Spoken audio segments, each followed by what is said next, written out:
Film மேக்கிங்கை இன்னும் கொஞ்சம் சீரியஸாக படிச்சுட்டு இது பண்ணணும் அப்படின்னு தெரிஞ்சது. படம் பண்ணும்போது நிறைய விஷயம் தெரியாது.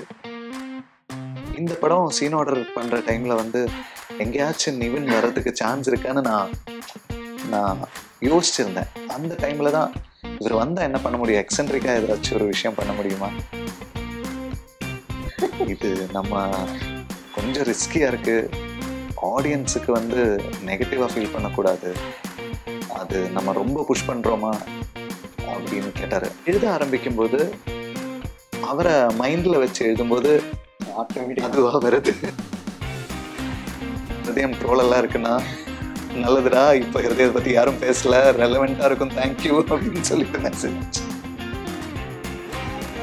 இந்த படத்தில் வந்து பிரணவ் பார்க்குற பல சீன்ஸில் பார்க்கவும் சரி, சவுண்டாகவும் சரி வந்து மோகன்லால் சாரை வந்து நிறையவே ஞாபகப்படுத்துனா அவர் தண்ணி அடித்து அப்படி பர்ஃபார்ம் பண்ணும்போது அந்த மாதிரி நடிக்கிறப்ப வந்து நிறைய சாயல் ஆட்டோமேட்டிக்காக வருது. அது வர்றதை பார்க்கும்போது அது கொஞ்சம் ட்வீக் பண்ணலாமேன்னு சொல்லிட்டு அந்த மீசையை இதை இப்படி பண்ணுறது, 2 பாட்டிலை வச்சு தண்ணி அடிக்கிறது, அந்த மாதிரி பாயிங் பாயிங்னு சொல்லி ஒரு படம். அது வந்து அவரை நடிக்க கூப்பிட்டு எழுத சொன்னார் பிரியதர்ஷன். அப்போது ஒரு அப்பார்ட்மெண்ட்டுக்குள்ளே நடக்கிற மாதிரி கதை. அப்போது அப்பார்ட்மெண்ட்டுக்கு வெளியே வந்து டெஸ்க்கும் டேபிளும் சேரும் போட்டு அப்போ உட்கார்ந்து சீன் எழுதுவார். எழுதி முடித்த உடனே அந்த சீன் கூட முடிஞ்சிருக்காது, அந்த பேப்பர் முடிஞ்ச உடனே அங்கே உள்ள போய் ஷூட் பண்ணுவாங்க. அவர் முதல்ல கேட்ட உடனே ஷாக் ஆகிட்டாரு, என்ன எதுக்கு சூஸ் பண்ணீங்க அப்படின்னு கேட்டார். இது உங்களை விட நல்லா யாருமே பண்ண முடியாது அப்படின்னு சொன்னேன். என்னை அடிக்க வந்துட்டான். அதுக்கப்புறம் பேசி நல்ல ஹியூமன் சென்ஸ் ஷானுக்கு.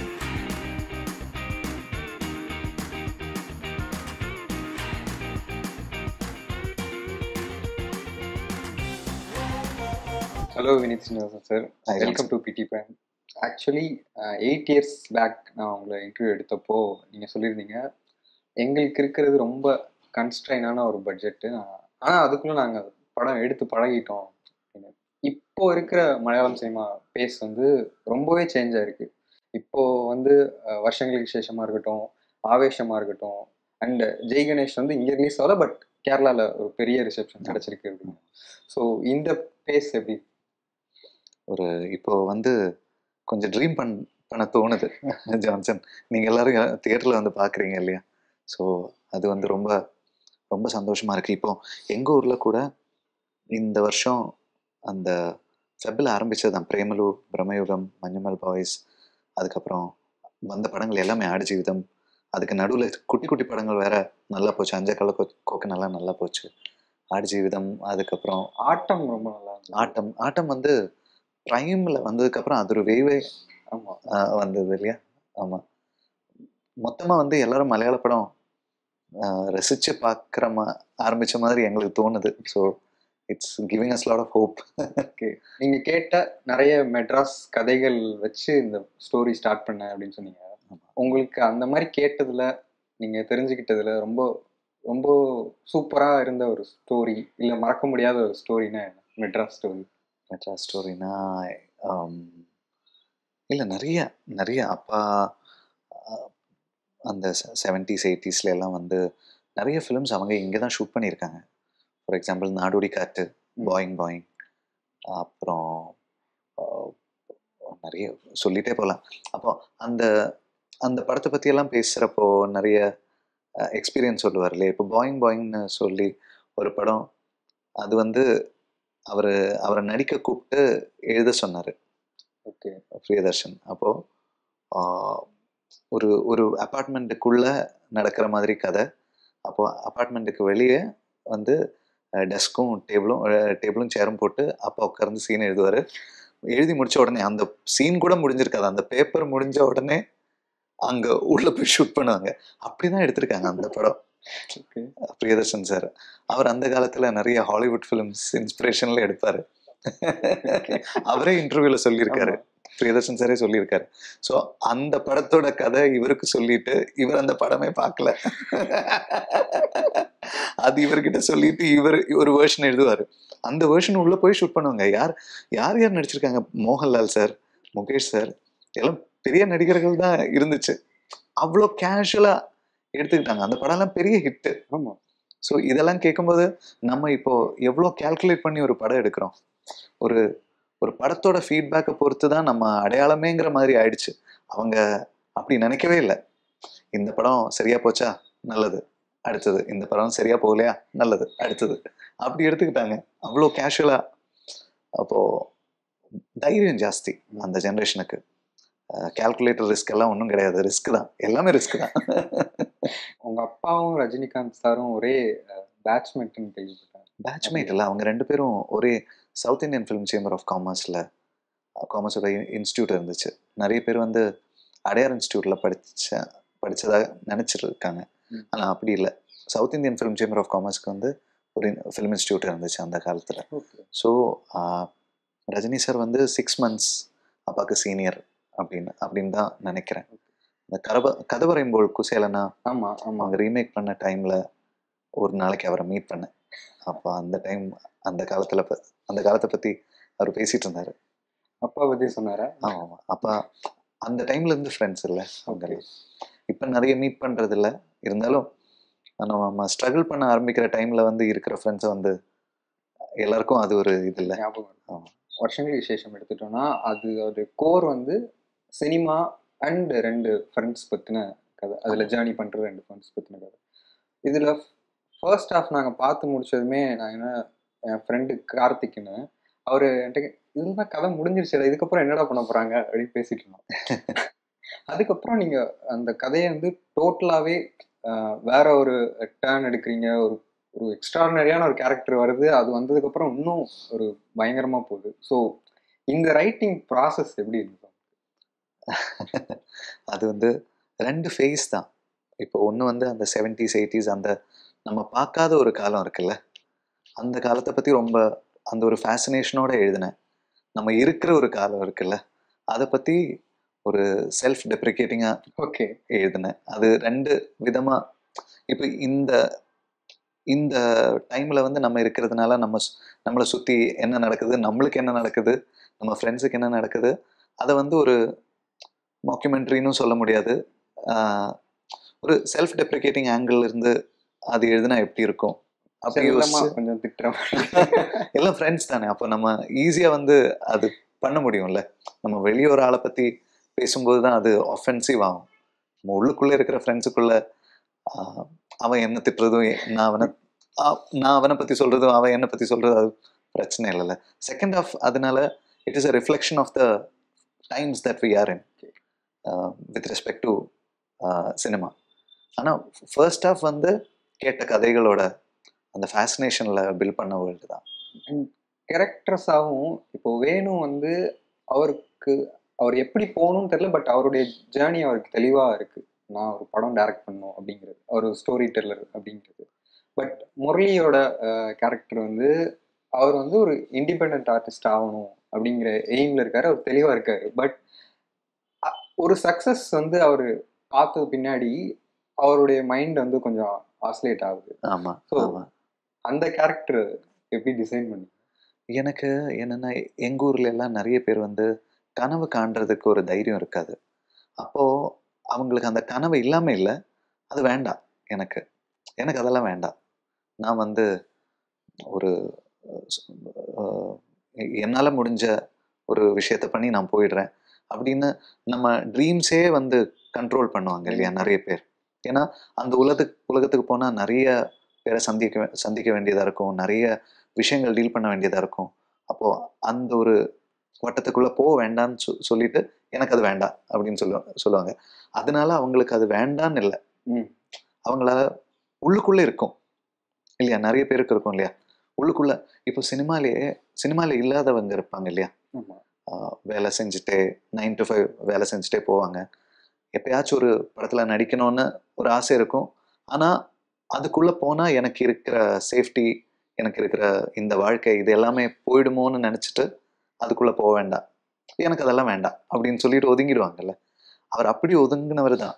ஆனால் அவரோட ஒரு கிரியேஷன் வந்து அது அப்படி எல்லாருமே ஸ்ப்ரெட் பண்ணுறதை பார்க்கும்போது தான் நான் இதை தொலைச்சிட்டேனே அந்த நம்ம கிரியேட் பண்ணது வந்து நம்மளை விட்டு போகும்போது ஒரு வலி இருக்கும் இல்லையா, அதுதான் அவருக்கு. அது மட்டும் இல்லை, அதை விட ஸ்ட்ராங்கான ஒரு விஷயம் வந்து அவர் அவர் நண்பன் கூட இன்னொருத்தர் நிற்கிறார் இல்லையா, தோள்ல கை போட்டு, அங்கே அவர் தானே இருந்திருக்கணும். அண்ட் அந்த நண்பன் வந்து ஒரு ஃபெயிலியராக பார்க்கறது.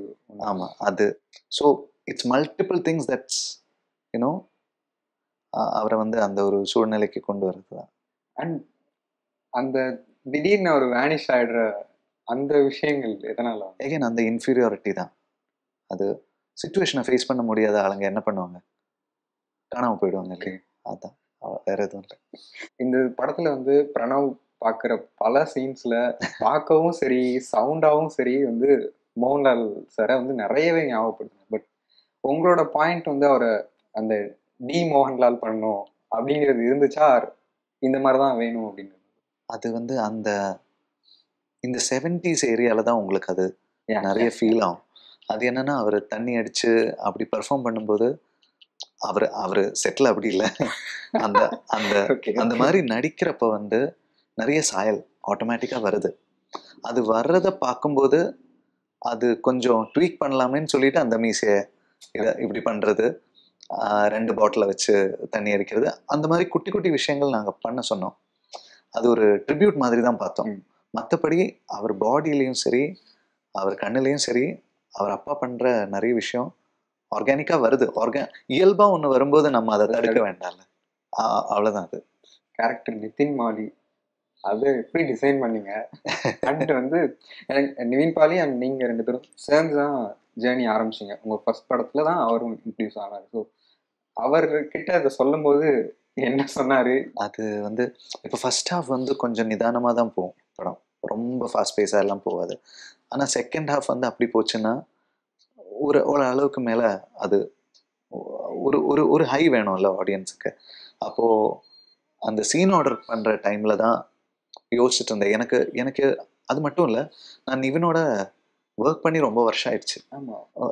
ஜேக்கப் என்ற சொர்க்கராஜ்யத்துக்கு அப்புறம் 6 இயர்ஸ் கழிச்சு தான் ஹிருதயமே வந்தது. ஆக்சுவலாக ஒரு படம் தான் நான் அவர் இல்லாமல் பண்ணியிருக்கேன், திரால இல்லை. அதுக்கப்புறம் ஜேக்கப் என்ற சொர்க்கராஜ்யத்தில் அவர் இருந்தார், ஆனால் ஹிருதயத்தில் இல்லை. இந்த படம் சீன் ஆர்டர் பண்ணுற டைமில் வந்து எங்கேயாச்சும் நிவின் வர்றதுக்கு சான்ஸ் இருக்கான்னு நான் யோசிச்சிருந்தேன். அந்த டைமில் தான் இவர் வந்தால் என்ன பண்ண முடியும், எக்ஸென்ட்ரிக்காக ஏதாச்சும் ஒரு விஷயம் பண்ண முடியுமா, ஓகே இந்த ஒரு விஷயத்தில் அவரை கொண்டு வந்துடலாம் அப்படின்னு ஒரு தாட் இருந்துச்சு.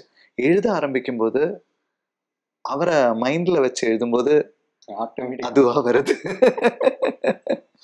அப்படி. ஏன்னா அவர் பண்ணால் அது எப்படி பண்ணுவாருன்னு எனக்கு எனக்கு எனக்கு தெரியும். நான் அவரோட தான் நிறைய ஒர்க் பண்ணியிருக்கேன்.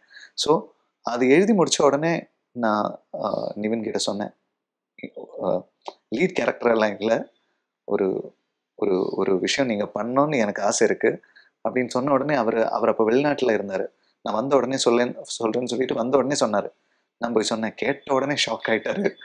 இது நம்ம கொஞ்சம் ரிஸ்கியாக இருக்குது, ஆடியன்ஸுக்கு வந்து நெகட்டிவாக ஃபீல் பண்ணக்கூடாது, அது நம்ம ரொம்ப புஷ் பண்ணுறோமா அப்படின்னு கேட்டார். அப்போ நான் அவர்கிட்ட சொன்னது, நம்ம புஷ் பண்ணலாம், ஆடியன்ஸ் அப்படி எடுத்துக்க மாட்டாங்க, இது நீங்கள் அவங்கள சொல்கிற மாதிரி அவங்க எடுத்துக்க மாட்டாங்க, யாருக்காக யாரை சொல்கிறீங்களோ அவங்க இதை பண்ணியிருக்காங்கன்னு அவங்களுக்கு தெரியும், ஸோ அதை வந்து அப்ரிஷியேட் பண்ணுவாங்கன்னு தான் எனக்கு தோணுது, நம்பி பண்ணுங்க அப்படின்னு சொன்னேன். ஆனால் அவர் நடிக்க வந்த டைமில் வந்து அவருக்கு எந்த விதமான டவுட்டும் இல்லை, அப்படியே ஃபுல் ஃபோர்ஸில் அவர் புஷ் பண்ணி பண்ணார். சிரிக்காமல் எடுத்துட்டீங்களா? எல்லாம் நிறைய சிரிச்சோம். ஓகே. அண்ட் மற்ற லீட்ஸ் பற்றியும் பேசணும். இப்போ இவங்க கூட தொடர்ந்து ஒர்க் பண்ணுற ஒரு விஷயம் இருக்குல்ல, இப்போ ஹிருதயம்ல நீங்கள் பிரணவோட ஒர்க் பண்ணீங்க, அண்டு தியான் கூட கண்டிப்பாக நீங்கள் ஆல்ரெடி ஒர்க் பண்ணியிருக்கீங்க, அண்டு உங்கள் தம்பியும் கூட அவர், அண்ட் அஜு வர்கீஸ் அண்ட் பேசில் ஜோசப், அந்த மாதிரி இவங்க கூட இருக்கிறப்போ அந்த கமராட்ரி எப்படி இருக்கு? அது நிறைய விஷயம் நம்ம எழுதுறதுக்கு முன்னாடியே அவர் சொல்றது வந்து இப்படி சொன்னால் நல்லா இருக்கும்னு நம்மளுக்கு நல்ல தெரிஞ்ச ஒரு ஆளை மைண்டில் வச்சுட்டு எழுதும்போது டயலாக் ரைட்டிங் ரொம்ப ஈஸி ஆகிடும். ஆக்சுவலாக ஒரு ஃபேஸ் இல்லாட்டி நம்ம அந்த கேரக்டருக்கு எழுதி வச்சிருவோம் இல்லையா. ஆனால் நல்லா தெரிஞ்ச ஒரு ஆளை மைண்டில் வச்சுட்டு எழுதும்போது அவங்களுக்கு இயல்பாக வர்ற நிறைய விஷயம் அதுக்குள்ளே வந்துடும். இப்போ இந்த பேஸிலெல்லாம் சும்மா பேசும்போதே பட்டி ஷோ அப்படின்னு அவர் யூஸ் பண்ணுவார். அப்போ அவருக்காக எழுதுகிறப்போ அந்த வார்த்தை அதில் வந்துடும். அந்த சீப் ஷோ பண்ணுறதுக்கு தான் கேரளாவில் அப்படி சொல்லுவாங்க. ஸோ அந்த மாதிரி அஜுவை பற்றி யோசிக்கும்போது அஜுக்கு ரியல் லைஃப்லேயே அசிஸ்டண்டாக இருக்கிறவர் தான் இந்த படத்தில் அவர் அசிஸ்டண்டாக நடிச்சிருக்காரு. ஓகே. ஸோ அவங்களுக்குள்ளே இருக்கிற இக்குவேஷன் தான் நாங்கள் காட்டியிருக்கோம். அந்த மாத்திரை கொடுக்கறது, அவனுக்கு அந்த வியாதிகள் எல்லாம் மாத்திரை கொடுக்கறது இல்லை. இப்போ இவன் ஒன்று சொல்லும்போது அதை கவுண்டர் பண்ணி இவர் ஒன்று சொல்றாரு இல்லையா, அது அவங்களோட இக்குவேஷன் அதுதான். அப்போ ஏதாச்சும் ஒன்று கேட்டால் அது கொடுக்க மாட்டேன், உங்க ஹெல்த்துக்கு அது நல்லதில்லை அப்படின்னு இவன் சொல்லிடுவான். ஸோ அந்த இக்குவேஷன் நான் அங்கே பார்த்ததுனால எனக்கு எழுதும்போது அது ஈஸியாக இருக்கு, அவ்வளோதான் அது. அப்போ அந்த அஜுவோட அசிஸ்டன்ட் பேர் முகமது. அப்போ அவனையும் யோசிச்சு தான் நான் அதை சொல்லி எழுதியிருக்கேன். ஸோ முகமதுனா இந்த இடத்துல என்ன சொல்லுவார், அதை யோசிச்சு எழுதும்போது ஈஸியாக இருக்கு. தியானோட இன்டர்வியூஸ் நீங்கள் சேர்ந்து கொடுத்த எல்லா இன்டர்வியூஸும் பார்த்தேன். சிரிப்பு அடக்கவே முடியல.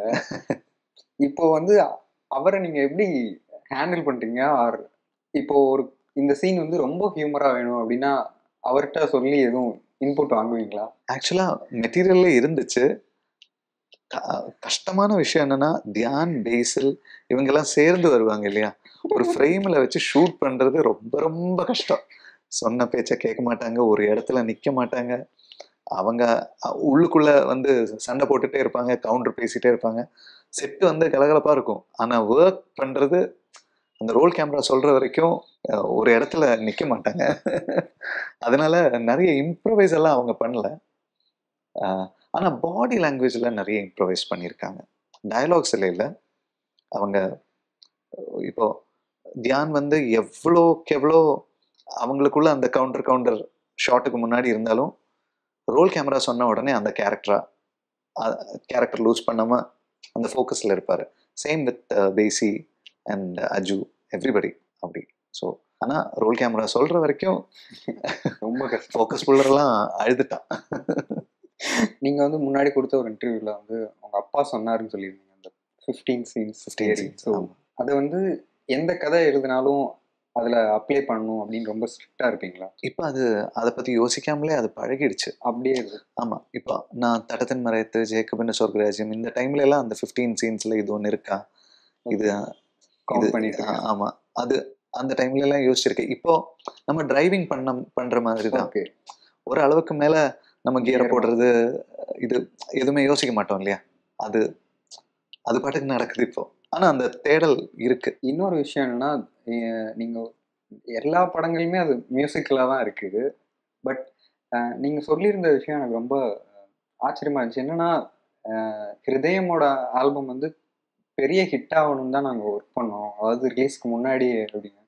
பட் இது வர்றப்போ இது கொஞ்சம் டைம் எடுத்து எல்லாரும் ரசிக்கட்டும் அப்படிங்கிற ஒரு இது. அது எப்படி நீங்க ஒரு மியூசிக் பண்ணும்போது அதை எப்படி அதை ஃபைன் பண்ண முடியும் உங்களால? இது ஒர்க் ஆகும். இது என்னன்னா, இப்போ ஹிருதயம் டைம்ல வந்து அது ஒரு கேம்பஸ் ஃபிலிம் இல்லையா. ஸோ கேம்பஸ் ஃபிலிமுக்கு எப்போவுமே மியூசிக் வந்து அந்த இப்போ தர்ஷனா வந்து நிறைய படத்துல நடிச்சது கிடையாது. கல்யாணி வந்து அதுக்கு முன்னாடி ஒரு படத்துல தான் மலையாளத்துல நடிச்சிருக்காங்க. பிரணவ் வந்து அந்த மாதிரி தான், யாரும் நிறைய படம் பண்ண ஆளுங்க கிடையாது. They are all starting. பிரணவுக்கு வந்து ஃபர்ஸ்ட் ஃபிலிம் பிளாக் பஸ்டர், அது ஒன்று இருக்கு. இருந்தாலும் அவர் நிறைய படம் பார்த்ததில்ல ஆடியன்ஸ். ஸோ அந்த டைம்ல வந்து அது ஒரு first half out and out கேம்பஸ்ங்கிறதுனால ஒரு அந்த ஸ்டூடெண்ட்ஸ்க்கு வந்து பிடிக்கிற மாதிரி அந்த ஒரு அட்ரினலின் கிடைக்கிற மாதிரி ஒரு பாட்டு இருந்தால் நல்லதான். ஸோ அதனால தான் தர்ஷனா வந்து நாங்கள் ஏர்லியாகவே ரிலீஸ் பண்ணிட்டோம். ஆனால் இந்த படத்தில் வந்து இந்த core of the film is ஞாபகம். அந்த பாட்டு வந்து நான் 2 months முன்னாடி ரிலீஸ் பண்ணியிருந்தானா அந்த இமோஷன் வந்து டைல்யூட் ஆகிடும். அது வந்து கேட்டு அதுக்கப்புறம் ஒரு சாங்குக்கு ஒரு ஹை இருக்கு இல்லையா, அந்த ஹைக்கு அப்புறம் அந்த மெலடி வந்து சஸ்டெயின் ஆகும். ஆனால் அந்த இமோஷனல் ஹை வந்து குறைஞ்சிரும்.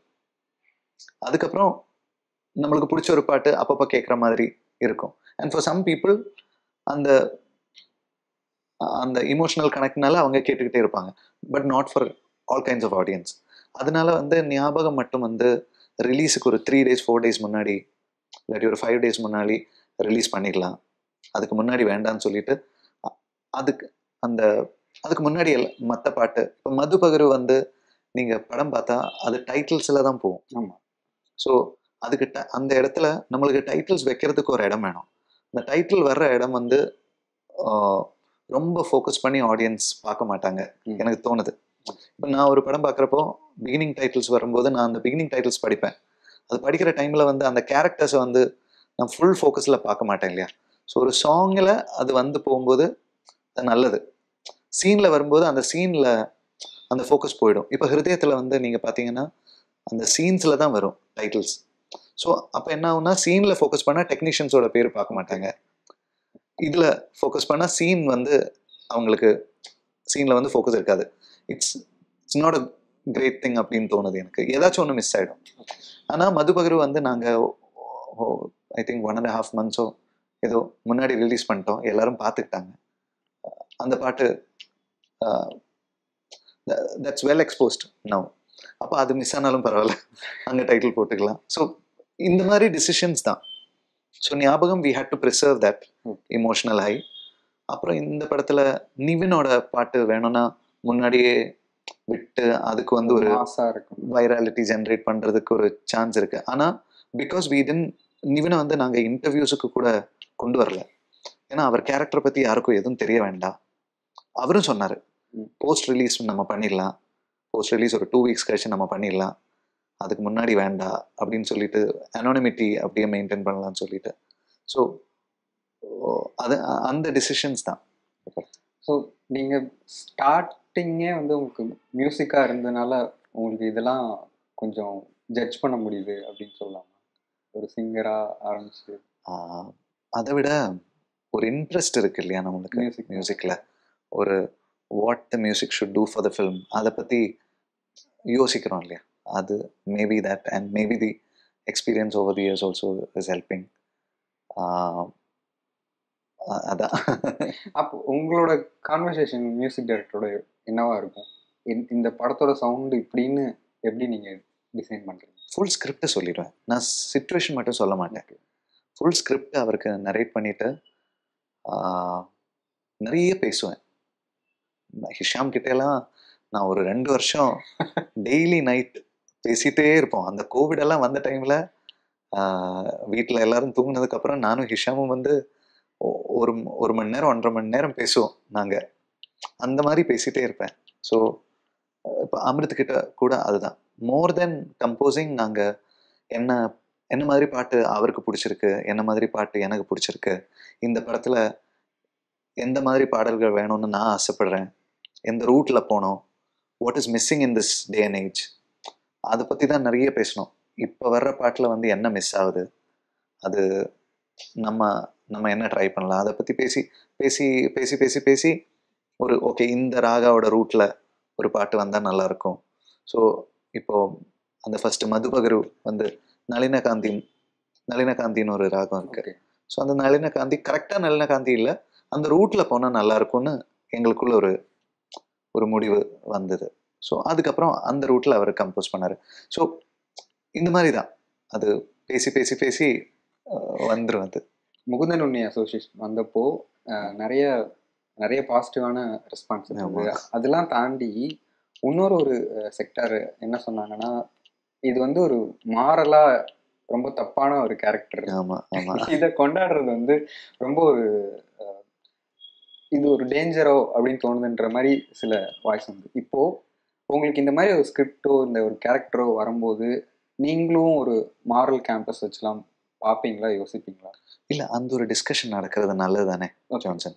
இப்போ நம்ம ஒரு சரியான விஷயம் என்ன அப்படின்னு நம்ம முடிவு பண்ணோம்னா இந்த மாதிரி டிஸ்கஷன்ஸ் வேணும்ல. இப்போ ரொம்ப வருஷம் முன்னாடி நான் அப்பா கிட்ட கேட்டிருக்கேன்.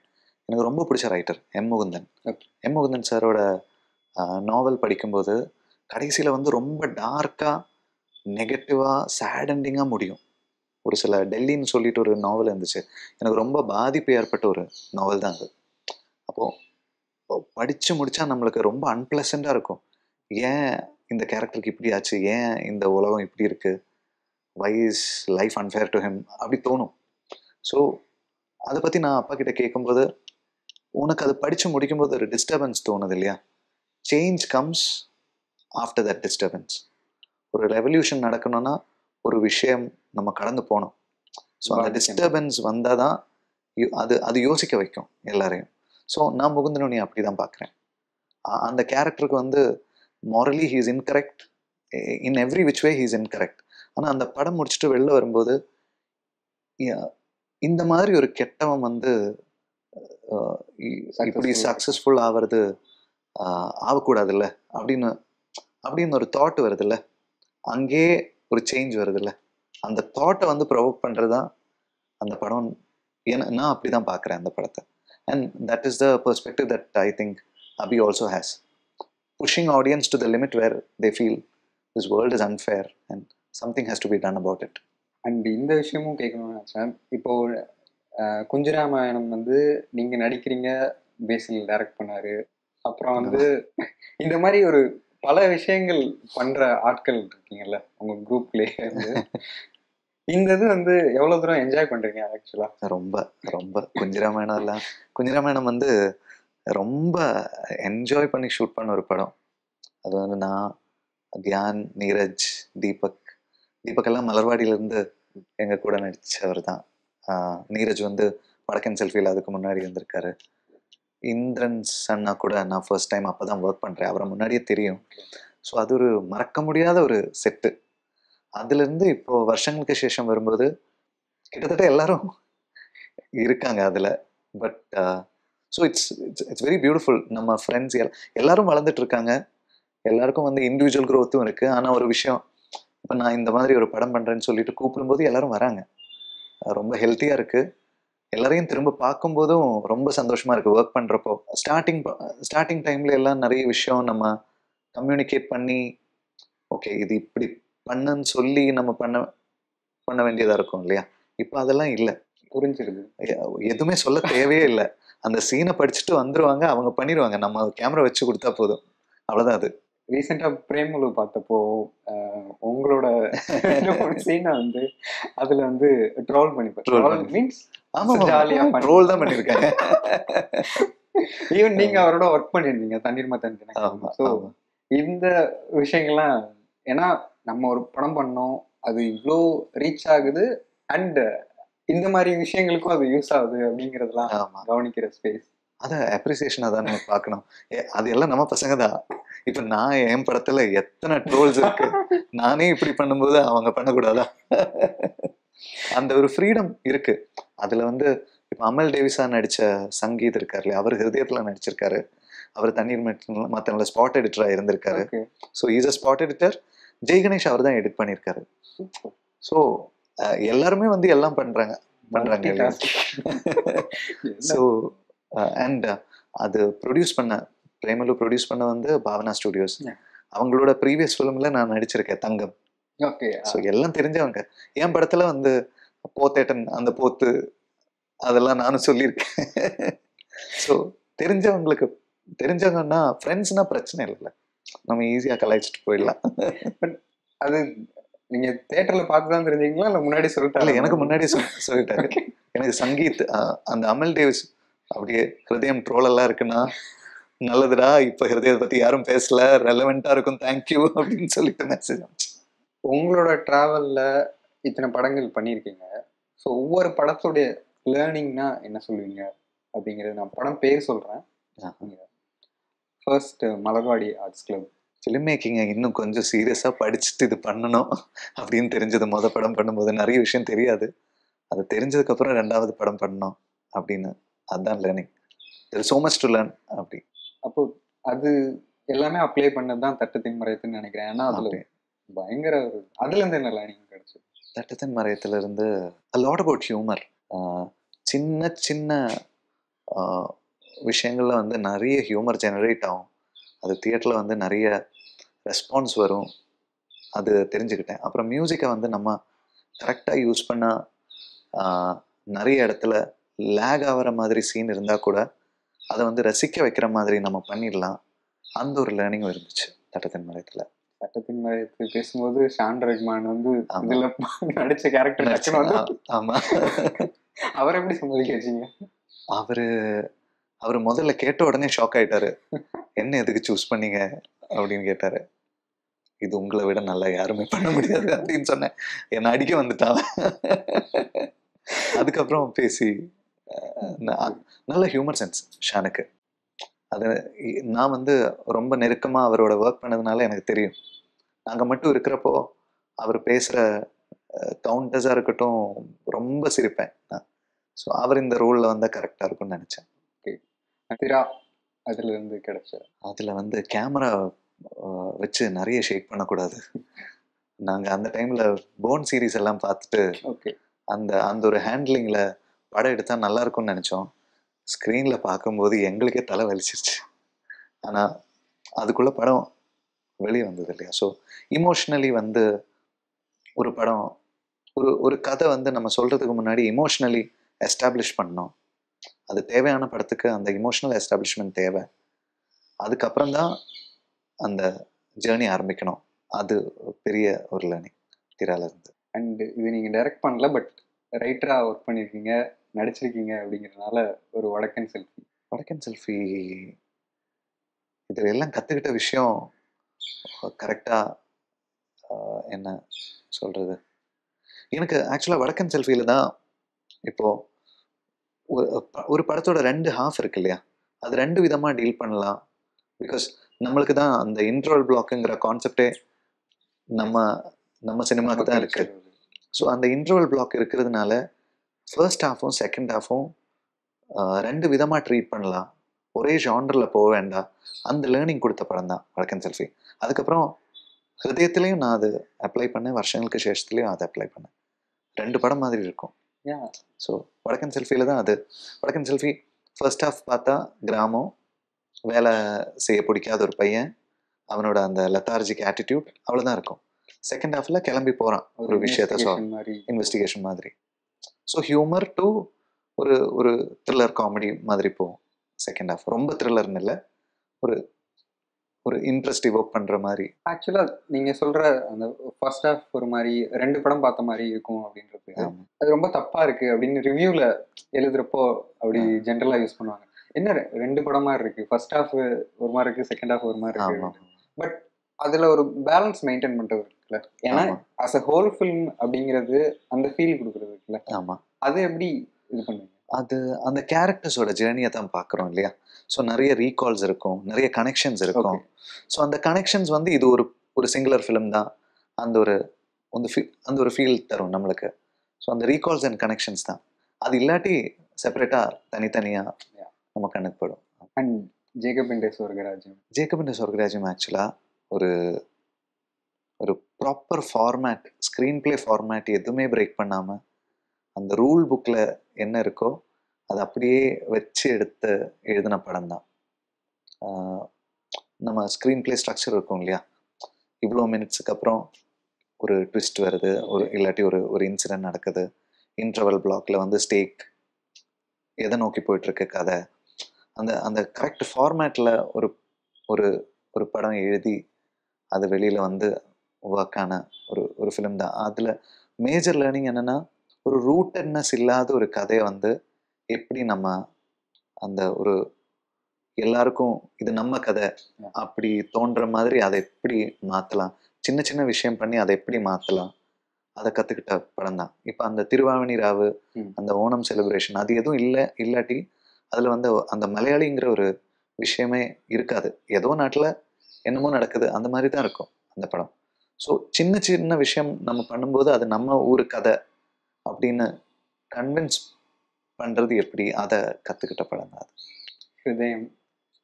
ஹிருதயம் வந்து இந்த படத்துக்கு கான்ஃபிடென்ஸ் கொடுத்த படம் தான். நிறைய கேரக்டர்ஸ் இந்த மாதிரி ஒரு ஃபர்ஸ்ட் ஹாஃப் ஒரு ஜேர்னி, செகண்ட் ஹாஃப் ஒரு ஜேர்னி, வருஷங்களுக்கு சேஷத்தில் என்னென்ன பண்ணியிருக்கேனோ அதுக்கு ஒரு கான்ஃபிடென்ஸ் கொடுத்த படம் தான் ஹிருதயம். வருஷங்களுக்கு சேஷம் இவ்வளோ லெங்க்த்தில் படம் இனிமேல் பண்ணக்கூடாது. ஏன்னா தியேட்டரில் உட்கார்ந்து பார்க்கும்போது எனக்கே பயமாக இருக்குது. ஃபர்ஸ்ட் ஹாஃப் பார்க்குறப்ப வந்து யாருக்காச்சும் போர் அடிச்சிருமா, ஏன்னா இப்போது 1 hour ஃபில்ம்னா அந்த 1 hour நான் இதை பற்றி யோசிச்சா போதும் இல்லையா. இது கிட்டத்தட்ட 1.5 மணி நேரம் போகுது. அந்த 1.5 மணி நேரம் நான் இதை யோசிச்சுட்டு இருக்கணும் இல்லையா? எனக்கு அது கஷ்டமா இருக்கு, எனக்கு அது ஹெவியா இருக்கு. ஹிருதயம் டைம்லயும் இப்படிதான். ஹிருதயம் கூட 133, இது வந்து 127 தான், அது 133. அது கூட போயிட்டு இருக்கும்போது எங்கேயாச்சும் நம்ம நெகட்டிவா தானே யோசிச்சு நம்ம படம் பார்ப்போம். நம்ம ரெஸ்ட் பார்க்க முடியாது இல்லையா? நம்ம அப்படியே யாருக்காச்சும் போர் அடிக்குமா, யாருக்காச்சும் போடும், அது ஓடிட்டே இருக்கும் மைண்ட்ல. இது 1.5 மணி நேரம் ஓடிட்டு இருக்கிறது கொஞ்சம் கஷ்டம். ஸோ நெக்ஸ்ட் படம் வந்து ஃபர்ஸ்ட் ஹாஃப் சொல்றீங்களா? First half. செகண்ட் ஹாஃப் வந்து இன்னும் ஷார்ட்டா இருக்கும், அது பரவாயில்ல. அடுத்த படம் லெங்த் வைஸ் கொஞ்சம் கம்மியா இருந்தா என் ஹெல்த்துக்கு நல்லதுன்னு தோணுது எனக்கு. ஓகே, உங்களுக்கு இங்க தமிழ்ல சொல்றேன், ரொம்ப பிடிச்ச டைரக்டர்ஸ், நீங்க இன்ஸ்பயர் பண்ற டைரக்டர்ஸ்? நிறைய பேர் நான் இன்ஸ்பயர் ஆயிருக்கிற டைரக்டர்ஸ் இல்லையா, நிறைய பேர். First and foremost Mani sir, அதுக்கப்புறம் ஜிவிஎம், அப்புறம் வெற்றிமாறன். ஜிவிஎம் நீங்க நடிக்க கேட்டீங்களா ஒரு படத்துக்கு? ஜெயக்குவென்று சொர்க்கராஜ்ல அவர் வர முடியல, அந்த டைம்ல மிஸ் பண்ணிட்டேன். ஆனாலும் பரவாயில்ல, அதுல அஸ்வின் குமார்னு ஒருத்தர் செம்மையா நடிச்சிட்டாரு அவரு. So no complaints. அதுக்கப்புறம் தமிழ்ல நிறைய படம். ஆமாம் ஆமாம், நல்ல actor. So GVM sir, Mani sir, அதுக்கப்புறம் Vetrimaaran sir, Venkat Prabhu sir, and நிறைய பேர் இருக்காங்க. இவங்க எல்லாருமே ஒன்று இந்த விஷயம் பண்ணியிருக்காங்க அப்படின்னு நீங்க கவனிக்கிறதுனா என்ன சொல்லுவீங்க? இப்போ மணி சாரோ இல்லை வெற்றி, ஜிவிஎம்? மணி சாரோட எஸ்தெட்டிக் குவாலிட்டி தான். ஒரு ஒரு சின்ன விஷயத்த அவர் அழகாக காட்டுறாரு இல்லையா, அந்த விஷயம் ரொம்ப பிடிக்கும். அது அந்த ட்ராமா கூட அவ்வளோ அழகாக காட்டுவார். அண்ட் ஷார்ட்ஸை டிவைட் பண்ணுறது எல்லாமே அது ஒரு டெக்ஸ்ட் புக். மணி சார்னா ஒரு டெக்ஸ்ட் புக் தான். ஜிவிஎம் ஃபீல் தான். நீங்கள் தட்டத்தின் மறைத்து பண்ணும்போது அதில் அப்ளை பண்ணது ஜிவிஎம் கிட்ட இருந்து வந்ததா? அந்த மாதிரி என் படத்துல எல்லாமே இருக்கும். தட்டத்தின் மறைத்து மட்டும் இல்லை, ஹிருதயத்தில் ஆக்சுவலாக மின்னலையில் இருந்த சீன் இன்ஸ்பயர் பண்ணி நான் ஒரு சீன் எழுதியிருக்கேன். ஹிருதயத்தில் வந்து அடிக்க வருவார் இல்லையா, கேதார்னு ஒரு கேரக்டர் வந்து ஃப்ளைட்டை பிடிச்சி காரில் வந்து அருண் நீலகண்டன் அடிக்க வருவார் இல்லையா ஃப்ளாட்டுக்கு. விவேக் மாதவன் சாரும் ஆட்டோல வந்து இறங்குவாங்க இல்லையா. அவரு படம் பார்த்தாரு. அவரு படம் பார்த்துட்டு எனக்கு லாங் மெசேஜ் அனுப்பினாரு, ஜிவிஎம் சார், சார் உங்க படத்துல இருந்து ஒரு சீன் நான் இன்ஸ்பயர் ஆகி எழுதியிருக்கேன், உங்களுக்கு தெரிஞ்சுதா அப்படின்னு கேட்டேன். எனக்கு தெரிஞ்சுது. ஸோ வெற்றி சார் அந்த ஒரு இன்டென்ஸ் ட்ராமாக்குள்ள கொண்டு போயிடுவார் நம்மளை. அதான் மெயினாக அதுதான், ஒரு மூடை செட் பண்ணிட்டு அந்த உலகத்துக்குள்ள நம்மளை கொண்டு போயிடுவார். ஸோ ரொம்ப நேரம் பேசிட்டோம்னு நினைக்கிறேன். ஸோ ஃபைனலாக இந்த ஒரு சக்ஸஸ் வந்து உங்களுக்குன்னு மட்டும் இல்லை, ஹோல் இண்டஸ்ட்ரிக்குமே ஒரு பெரிய விஷயமா அமைஞ்சிட்டு இருக்கு. ஏன்னா நம்ம விட்னஸ் பண்ணிட்டு இருக்கோம், ஒரு மலையாளம் சினிமாவோட ஒரு எவாலுவேஷன் மாதிரி இருக்கு. பயங்கரமான ஒரு இது. நாம ஃபர்ஸ்ட் மீட் பண்ணப்பையும் அப்போ ஒரு நல்ல ஸ்பேஸ்ல இருந்துச்சு, இப்போ இன்னும் பெட்டரான ஒரு ஸ்பேஸுக்கு போயிருக்கு. ஸோ அடுத்தடுத்து என்ன விஷயங்கள் பண்ணணும் அப்படின்னு நினைச்சு வச்சிருக்கீங்க? அந்த மாதிரி எதுவும் ஐடியா? இந்த குவாலிட்டியோட படங்கள் பண்ணோம், பெட்டரா பண்ணோம், அவ்வளவுதான். நிதின் மாலி வச்சு ஒரு சோலோ ஃபிலிம் வருமா அப்படின்னு நிறைய பேர் கேட்டிருக்காங்க. எனக்கு மெசேஜ் வருது, அதை பத்தி எல்லாம் யோசிச்சது இல்லை. யாராச்சும் ஸ்கிரிப்ட் கொடுத்தா பண்ணிடுவேன். ஸோ ரொம்ப ரொம்ப தேங்க்ஸ். தேங்க்யூ.